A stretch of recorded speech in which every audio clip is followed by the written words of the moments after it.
आगे बढ़े और खबर दें कि चीन के साथ ताउन के तहत दोनों मुल्कों के सूबों, शहरों, पार्क्स और झीलों को जुड़वां करार दे दिया गया। वफाकी वजारत बैनुल-सूबाई राब्ता ने तफसीलात चारों सूबाई हुकूमतों को इरसाल कर दी हैं। इस बारे में मजीद जानेंगे नुमाइंदा 5 न्यूज शकील नाइट से। जी शकील, क्या तफसीलात हैं?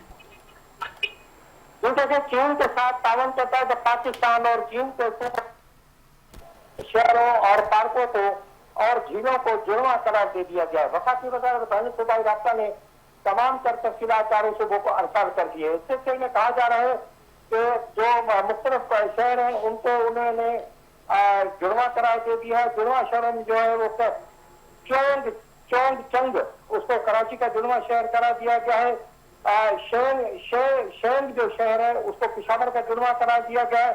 शेना जंग उनको कराची का, जोंग जू को कोयटा का, बिंद जंग शान मुल्तान का, बिंद जंग शान गुजरावाला को करार दे दिया गया है। जबकि 6 सिटी लाहौर को चौंतो जोहाई ग्वादर और कराची, इसके अलावा मुल्तान को उसको करार दे दिया।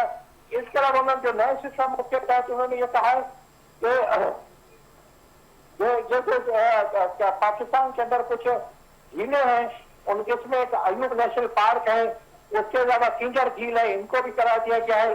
और जो मुख्तलिफ पाकिस्तान के अंदर जो बड़े बड़े पार्क हैं उन पार्क को भी इन चीन के जो बड़े पार्क हैं उसका जुर्मा करार दे दिया गया। और इस सिलसिले में पूरी तफसीलात वफाकी वजारत बैनुल-सूबाई राब्ता ने चारों सूबों को अरसाल कर दिया। जी, तफसीलात के लिए शुक्रिया शकील नाइट।